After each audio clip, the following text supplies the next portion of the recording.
not a fan of taking polls by raising hands for a few reasons. Number one, I don't like to admit things to my neighbors. Some things are just meant to be kept to myself. Number two, frankly, they just feel awkward.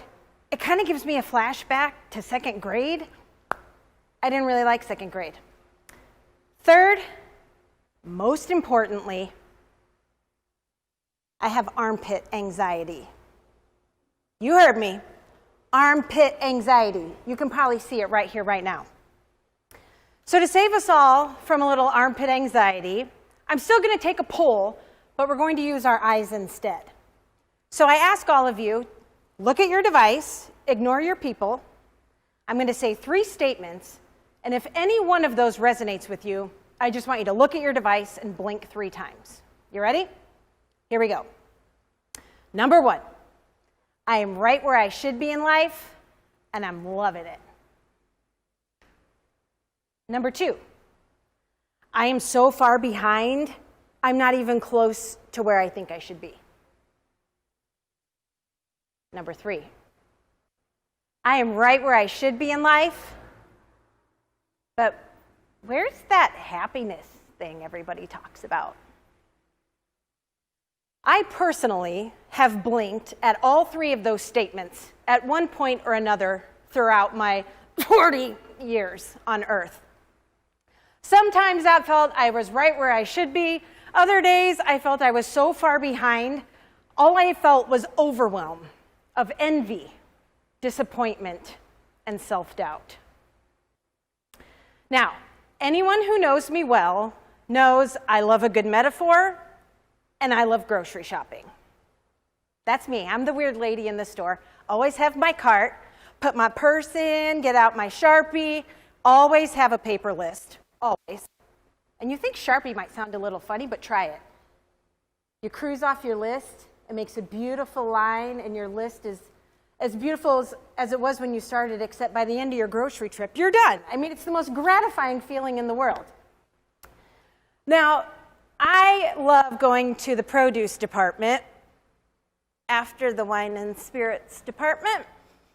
Produce is my favorite. It's just so colorful, and I just love walking around with my cart, looking at the carrots and the kale and the bananas and the oranges.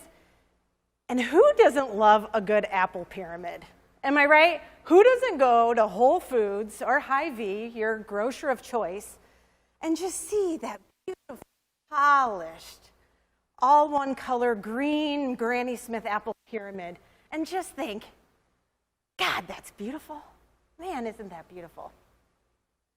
Now, this is the point where I pull out that Life's grocery list that has also been in my purse for as long as I was old enough to carry a purse, which for me was about age 6. I was one of those girls. So my Life's grocery list had bachelor's degree. Yeah, okay, got one of those. Graduate degree, MBA. Yeah, got one of those. Husband, finally, after 30 years of waiting, finally had myself one of those. House, check. Some strategic career moves, check, check. Pregnancy, excellent, right on schedule. It was not only my hit list of what to do in my adult life, but when to do it. Kyle and Kara Carrot over here had the perfect house, the family, 2.5 kids, nice car in the driveway. All right, everything looks great over there. They're happy, so it's got to be right, right? Right, okay. So about 18 months into my marriage, we had suffered 2 miscarriages, and things weren't going so great on the relationship front. So I find myself back in the grocery store in front of that beautiful Granny Smith apple pyramid, and I just had that feeling. You know the feeling. First one was the gut feeling, that nagging thing of just something that you know to do that's right. But when you're standing in front of the apple pyramid, it kind of feels like that forbidden fruit kind of feeling, like don't you just want to grab that one on the bottom row and just yank it, even though you know everything's going to fall. I did that. I did something in my entire Catholic life I never thought I would ever do. I got divorced. I grabbed that apple, yanked it, and shit came falling down. Took a bite of the apple. It was a Granny Smith. Y'all know Granny Smith? They're tart, they're sour. So unless you dress them up and put a lot of sugar on them, they're total crap. I built my life out of Granny Smith apples. Didn't even know I was doing it. So my sidekick cart had left me and is out of control, about to hit a toddler, realized that my life's grocery list is on fire over in aisle 5, and I'm sitting here in a pile of crapples. Now what was I supposed to do? All I could think of was, what the fork? What the fork was I doing here? Why the fork was I here? And what the fork did I do to get myself here? Guess what? My pile of crapples was really a pile of shoulds. Y'all, I've been shoulding all over myself my entire life. And the kicker was, I had no clue I was doing it. From dinner to my college major to what car I should get, I asked my trusted advisors about everything. And the truth was, if you asked me what my favorite apple was, until then I probably would have told you Granny Smith. I didn't know. You know why? Because I'd never asked myself. So at this moment, I realized, well, shoot, I just pulled the apple out, everything's collapsed. Well, now what do I do? Well, guess what? This is when the work begins. Work is work, and guess what? Nobody else can do it but you. So like any Iowa-raised Midwestern gal, I pulled up my pink rubber boots, grabbed a shovel, and got to work. And what did that work look like exactly? Well, most of it just looked like asking myself first.